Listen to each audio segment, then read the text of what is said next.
The series begins in the year 2000 with a girl named Mary, who is sitting. And her adoptive mother is next to her, and her name is Judas, and we know that Mary cursed her mother, Judas, for a while. She is currently a resident of a rehabilitation center for at-risk youth. You also know that Mary was raped yesterday, and the policeman Korn comes and asks Mary about the details of the incident, so she tells him that she was awake, she is talking to her boyfriend, Connor, on the phone, and then I locked him up to sleep. But she was surprised by a person who entered her while he was hiding his face. He threatened her that if she made any sound, he would kill her. He pulled out a piece of cloth from his bag and covered Mary's eye with it and assaulted her. Before he walked away, he took a picture of her so that if she spoke, he would spread them in. Corona would ask her for more details, and he would know from her that the criminal was tall and his skin was white, and that he used her shoelaces to tie her hand before he died. He assaults her, and then the police begin to collect all the evidence in the place, including the knife that Mary used to disengage herself. At this time, the social worker in charge of Mary's condition arrives at Becca, hugs her, and reassures her that they will surely find the criminal. And after a while, two arrive, whose name will be, and they ask Mary, I find the same story again, and this is because he is the one who will be responsible for her case. And Mary tells them all that she remembers. The doctor is with her, and Mary gets out of there and goes to the police station, where she meets and tells him about what happened to her for the third time, after he tells her that she will think about more details every time, and before she walks, Parker asks her to write down the incident in her own way, but Mary becomes tense and tired, and they agree that she takes the file and writes it at home at her own pace, and brings it to him the next day. Mary goes to sleep with her friend that day. Before she goes to sleep, she calls a woman named Colleen and tells her about the accident, and we know that Colleen D was once her adoptive mother, and that Mary went to live with many families before that. In the end, she settled in the center in which she is. She also calls Connor her boyfriend, and tells him what happened, and the next day, the pictures that Mary took in the hospital reached Barker. It is noted that there are no signs of assault on her body. We are sorry for the wounds that exist in the place of the bond that is at her wrist, and we go to those who know that the center decided to provide her with a special floor in the building to live in. Marie uses her mother, Colleen, and they go down together to get all the bedding she will need for her new room. It appears to Mary that she is happy, as if she has forgotten everything that happened to her in the past 2 days, while Asna is not brushing the house. Her boyfriend enters her, and we learn that he is also a psychologist, and he helps her with any advice she needs, and he tells her that if she needs something, she will ask him for it. The next day we see her going to meet the investigator and tell him more about Mary's character, and we know that Mary lived with him and then she asked herself to walk. Judas says that Mary was a teenager who liked to draw attention to herself, and it's considered rather complicated due to the difficult circumstances of her upbringing, and that she was separated from her family when she was a 3-year-old girl, and then preferred to move between families, and the investigator understands from Judas's words that she suspects that Mary is familiar with all this story in order to attract the eyes are on her no more. He also knows that the second mother also felt this when she saw Mary's strange behavior. The police are investigating and they can't find any prisoners breaking into Mary's room, and they guess I forgot the door that day open. Detective Parker goes to meet Marie's lover, Connor. Connor says that when Mary called him yesterday, she told him that when she tried to ring them, she hadn't checked her hand yet, so she used her toes to dial the number. Parker is very surprised, and this is because when Mary told him the story, she said that she untied her hand with a knife, and then called the police. At that time, the investigators decide that they are summoning Mary, and Burkhardt tells her that her words are contradictory. Mary becomes more confused and prefers to slur her words, and she tells them that maybe this is just and she remembered that it really happened, so the investigator distributes it to her and tells her that this is a case, and what works for it can. In the end, she says that this did not really happen and that she composed the whole story. When Mary goes, he talks to the psychologists in the residence. They ask her why she did that, so she tells them that she was actually raped. But when the police kept pressuring her with questions, Don't worry about her mental state, she was afraid. And told them that none of this happened. In spite of everything that happened, Teo Becca convinces her to go back to the police station and tell them the truth. And they will surely understand. And when the investigator tells her that they have to put her on a lie detector to know the truth, and he knows her that if she comes out as a liar, she will be imprisoned and lose the support that is provided to her from the center. Mary is terrified, and tells them that she was not raped or anything, and then return to housing. And there, all her friends begin to distance themselves from her, after what spread terror among them. In the end, I turned out to be a liar. Mary feels lonely, and can't find anyone to listen to her, so much so that she contemplates suicide. But you fall back on the last one, and we go to the year 2011, we see a girl named Amber, who is 22 years old. The police said that she was raped, so the investigator Karen goes to investigate with her, and it becomes clear to Amber that she is a very brave girl, and she begins to tell the details of the incident. And she says that the man who assaulted her was tall, fair-skinned, yellow-haired, and that he had a large birthmark on his leg, and he also had a backpack with him. The police prefer to investigate what happened, and Amber's neighbors are interrogating him because if someone noticed something strange that day, and at this time Amber keeps thinking about more details, such as how many days before the incident, she realized that her bag had disappeared from the apartment, and when the criminal entered her, he came out the same buckle from his bag and used it to shoulder it. And she tells that she was trying to absorb his anger, and she would agree to anything he asked of her so that he wouldn't make her happy. So much so that she started talking to him and asking him about his life in order to gain more from him. Amber knows that the rapist traveled a lot over the course of his life, and he knows how to speak 4 languages. Before that, he traveled to the Philippines, Thailand, and visited another country. And she says that she felt that this criminal was a good person. This is because when he saw her cold, he brought her the cover from the cupboard, and I won't be surprised except when she's warmed up. Karen hears all these details from her. In the end, she reassures her and takes her to her friendship so that she will have a few days until they finish examining all the crime sites. Karen suspects, because of all this information, that this criminal was a volunteer in the army before that, and this is because he traveled a lot and speaks so many languages as well. And we will go back to the year 2000. I wish we could see Mary, the first girl, after all. Her friends avoided her, and even the psychologists began to change their way with her, and every now and then they send a supervisor to her apartment to make sure that she did not go out without weighing them. In the present, we see Detective Karen while she is at home at night. There, her husband, Max, will be waiting for her, and we know that he also works as an investigator, but in another county. Karen tells him about the case. Max is surprised and tells her that a while ago there was one of them in the county named Sarah. I was raped and the rapist had the same specifications. Max gives her the details of the investigator who is holding this case, whose name is Grace. The next day, Karen goes to meet Grace, and the two talk about the similarities between the two cases, and we know that in both crimes, criminal, he was killing his victims, and he kept assaulting them as if he was going, and then he portrays them as a threat if they think about talking. Before he walks, he forces them to take a shower in order to erase any secrets of his DNA from them.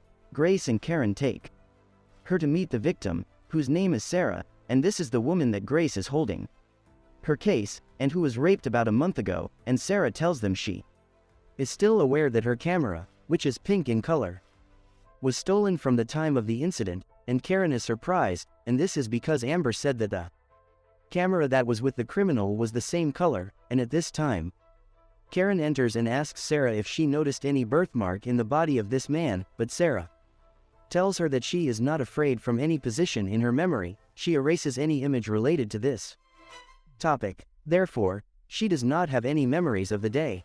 And they leave her, and the two understand that they are dealing with the same thing, the criminal, and they decide to work together on the case, and Karen goes to Amber's house, and she discovers that there is a camera in a shop near her house that records everything that happens. So Karen takes a recording of the day of the incident, and she begins to examine it, and nothing strange appears in the video, except for a white Arab woman who crosses in front of the street more than 11 times. Karen is trying to reach the Arabic number, but the quality is bad and you don't get anything for it. And with time, Karen suspects that this is a serial rapist, and that he knows that the police of each district do not communicate with the rest of the other districts in any case. So he took advantage of this and decided that he would commit the same crime in every province and would not leave any family behind. Thus, no one will be able to catch him, and no one will be able to link his crimes together. Grace hears this point of view and agrees. So they collect all the incidents of rape that occurred in the whole state throughout the past 5 years, and they begin to search for crimes in which the criminal has not yet been found. And they call the investigator for each of the crimes in order to see if there are common factors with their crimes. And they keep searching until they reach one case called Doris, and who will be 72 years old, and the criminal continues to follow the same method that he did in the previous cases, and the two detectives go to visit Doris, and she tells them almost the same details she tells the victims. And Doris is surprised by the behavior of the criminal, and she says, despite his cruelty, he used to do some behaviors that indicate that he is a good person, and this would be identical to the words that Amber said when she felt that the criminal had covered her. Karen and Grace suspect that this criminal could be a police officer. This is because he does not leave any evidence behind him, but they don't accept and be honest with anyone with their doubts, because the police do not use them. At this time, the two investigators decided that they would let the federal police officers assist them in the investigation. And this is after they made sure that they were dealing with a dangerous criminal and a serial rapist. They are met by Agent Billy from the federal police. She and Karen say that they compared the fingerprints that were in Amber's house with those that were in Sarah's, and the dragons are identical, and they ask him to match them with the victim, and this is because they found in the case file of the criminal's fingerprints, but as usual, simple families are not sufficient to determine his identity. Billy reassures them and tells them that it won't take long, and we will go back to 2008 years. We see Mary after the police filed a case against her for false reporting. Mary goes to the police. There they appoint a lawyer for her, and who forces her to tell the public prosecutor it's not messed up or needed. This is because if she admitted that she was really lying, they would imprison her at length without any discussion. Mary hears his words and postpones the case for a month. The lawyer promises her that this month he will be able to reach a deal with the public prosecutor and say that she was really lying, and yet he will acquit her, and we go back to the present and see the investigators after they reached a fourth victim named Lily, and who was going to be attacked a year ago by a man with the same specifications, but she threw herself from the balcony to escape from it. Detective Grace goes to see Lily. What we know is that she became a very hostile character after the incident, and she accuses the police of negligence, and this is because they have a year left. They don't know how to reach the criminal. Grace tries to calm her down and tells her that this is not just an ordinary criminal, and that they are with a very smart person, and she promises that they will link the issues together. And they get to the criminal. At the same time, Detective Karen goes to meet the psychiatrist who was following up on Lily's case, and he tells her that I stopped trusting him too. This is because he once asked her if she was sure that she would have been assaulted, and that this was not just a dream, and the doctor tries to justify his position and says that this is a question he should have asked in order to make sure that the victim does not suffer from any psychological problems. He makes her claim this. Then, the investigation file of Lily's case was reviewed, and they know that that day she met a person's foot captives in El Janina, so Karen takes the photos and gives her water, the girl she trains with in the office and who helps her in collecting evidence, and Karen asks her to compare these captives with the ones they met in front of Amber's house, and Mia discovers that the captives are really identical. And she tells them that within 2 days she will be able to find the boot type and shape, the gloves he was wearing, and we go back to the year 2000 and wish to see Mary. After all, the newspapers started talking about her, so her supervisor at work had to transfer them to the storage department instead of the sales department in order to reduce her friction and thus reduce the problems she is exposed to. But with the brigade, Mary cannot bear the pressure or the way people treat, so she quits her job. Meanwhile, Mary's relationship with her mother, Colin, and stepfather begins to improve. And one day she will spend it with them at home, and they will watch it on TV. A case where she was raped, and the details of the assault are the same as what Mary told her before. Then she came back and said she was dreaming. So you were shocked and asked her if she was really exposed to this, and in need. She got her fear, and she denied it. Mary gets nervous and walks away, leaving them. But don't be silent. She goes to tell Mary's second mother, and when she finds her, she is not interested either. Each one decides to call the number of the investigator in charge of the case of the second girl, and they tell him about Mary's case number so that he can follow her and try to find something. In fact, the investigator calls Detective Barker, who was in charge of Mary's case, and they ask him if he can help, but they say that Mary dropped the case and that she was lying. Presently, we see Karen, Grace, and the assistants who are with them, and they are in a meeting with Billy, the agent of the federal police, and Asna. They are not discussing the details of the case. A person named Elias tells the client that they suspect that this criminal is a police officer, so Billy is very surprised and asks them what made them suspect this, and Grace tells him that the criminal is strangely smart and that he does not leave behind any evidence, as if he knows all the methods that the police use to reach the rapists, but Billy is excluded. This opinion tells them that any ordinary citizen will be able to do this, and that it is not a condition at all to be a policeman, and at this time 100 people will enter upon them, and they will be able to reach the type of boots that the criminal wears, and I also know the shape of his gloves. And the meeting will end, and despair will be at the worst possible thing, which is that the criminal was always stealing something from the victim, which is often a piece of her underwear, and they guess that he takes it as a souvenir. So Elias suggests that they search for any case in which she is accused of a criminal stealing this type of clothes, but Grace laughs at him and tells him that this is difficult to get them to need, and with Zelak BTSIBH revolves behind the subject. Grace suggests that he also search for any suspicious cars. He used to report it in the areas where the victims lived. At this time, Grace is still suspicious that the criminal may be an officer, but prefer cattle behind this guide alone.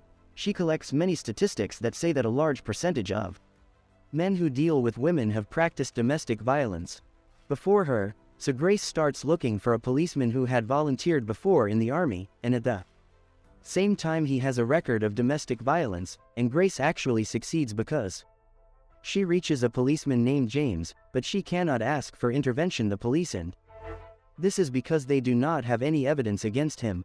We go back to 2008 and see the lawyer asking to see Mary, and he tells her that he reached a good deal with the public prosecutor, which states that Mary will remain under surveillance for a while. She will also follow up with a psychiatrist to assess her condition. In addition to that, she must pay the fine for the false report, which is worth $500. Mary agrees and shows that she is hesitant, and she leaves him. She goes to her mother, Judas, and asks her to borrow this amount until she finds another job, and Goddess agrees that she will give her the money, and at the present time we see Grace asking her husband Steve to help her reach short James, and this is because he works in the public prosecutor's office. Grace tells him that any officer whose behavior is not good will have his file in the public prosecutor's office, and asks him to answer she has James's file, but her husband refuses and tells her that this is illegal and that he doesn't want to do that from him, and she doesn't know how to act. However, the next day, the file comes to her and tells her that he doesn't know if what he did was right or not, but he can't feel that there is a criminal like him. This works like this in women and is silent. Grace thanks him very much and begins to make plans to go to the nightclub where James is staying up. There, she disguises herself as a night girl and pretends to be an expert in football, in order to enter into a discussion with him, and really, James and Bebon are close to her. Wow.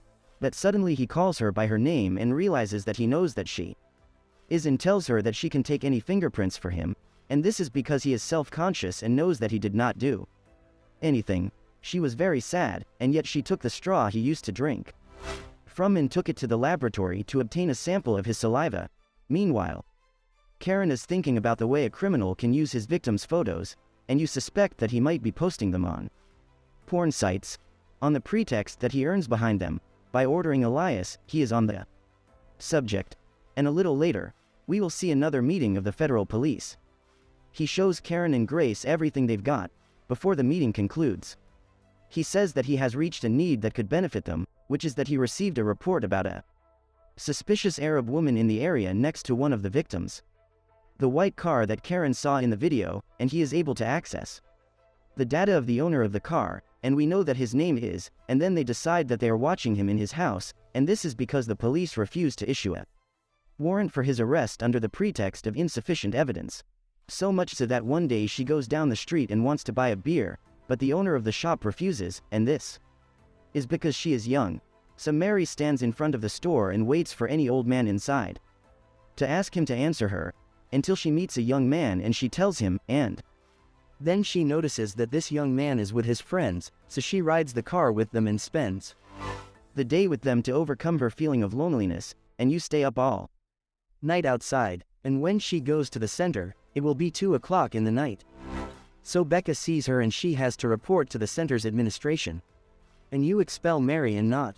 You can find a way to go.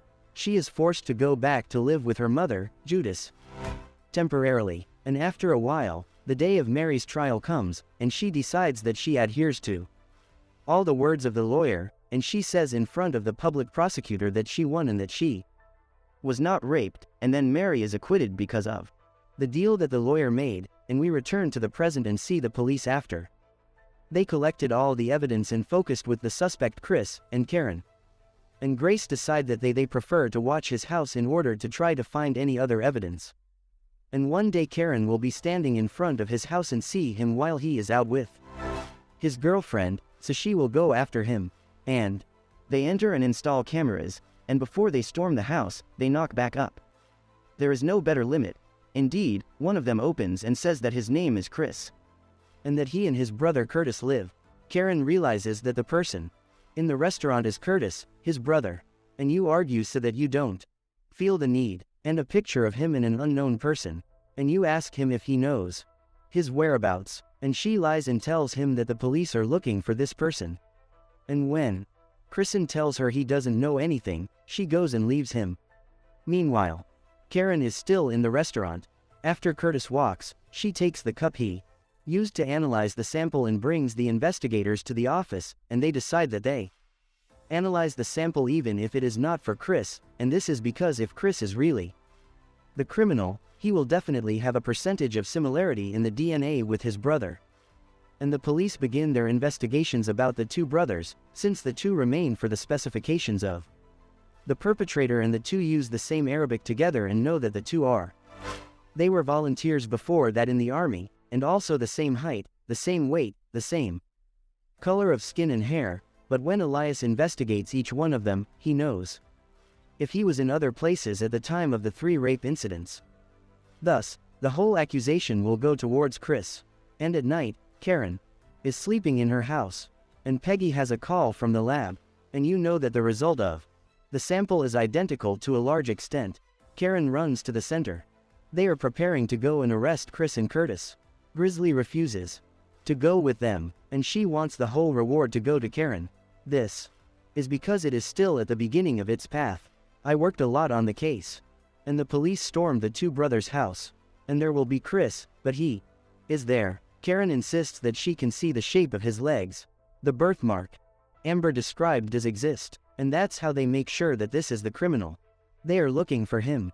Then they see Curtis coming from the outside, and they arrest him too. And the police begin to examine any evidence in the house. They find the camera and the underwear that was stolen from the victims. All of this will be in Chris's room. The police take all the evidence, and she returns to complete her investigation, and we see Karen and Grace going inside. They talk to Curtis, and they ask him if he knows that his brother is a criminal. Curtis is shocked, and they say that he was noticing his brother's strange behavior at times. But he never expected that his brother would be a serial killer, and then the police would unload all the CDs they found in Chris' room and find on them pictures of the victims who reported the incident. In the end, they see pictures of a little girl, and we discover that this is still Mary, and she remains refusing to speak in any way. However, Over time, the doctor tries to lure her in and asks her about the last movie she saw.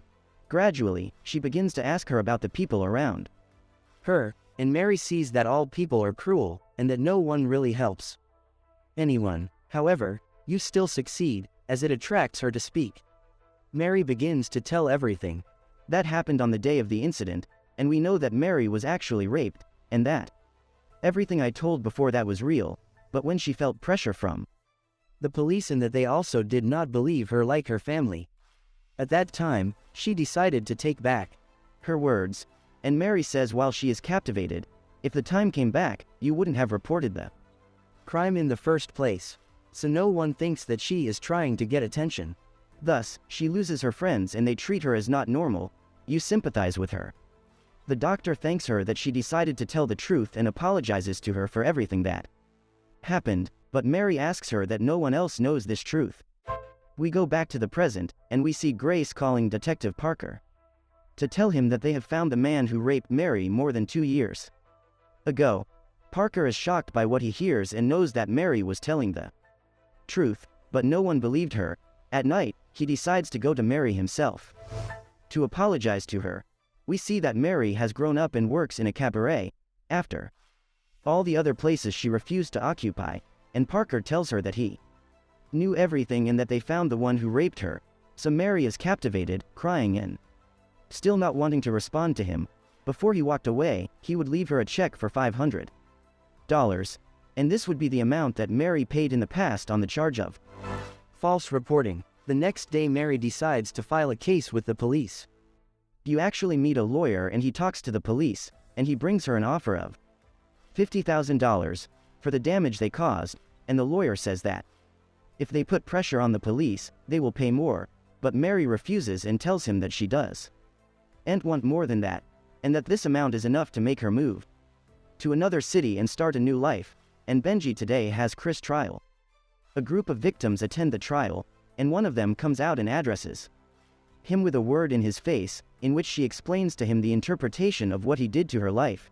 At the end of the session, Chris will be sentenced to 27 years in prison for rape, about 31, and at night, the investigators go out together to celebrate and rejoice that they have finally been able to find the serial killer who has been raping women from different places for years, and no one knows him. And the second day we see Mary after she took the money from the police, buy themselves a car and bring everything that was missing. Then she decides to go to meet Detective Burker and tell him that she took everything he wanted. Someone who apologizes to her. So, Burker apologizes for his shortcomings, and it turns out that he really feels bad. Then Mary goes to spend her day at the beach, and she decides to call Karen and thank her for everything she did. She tells her that this is the first time she feels hope in her life after all the people close to her put her down.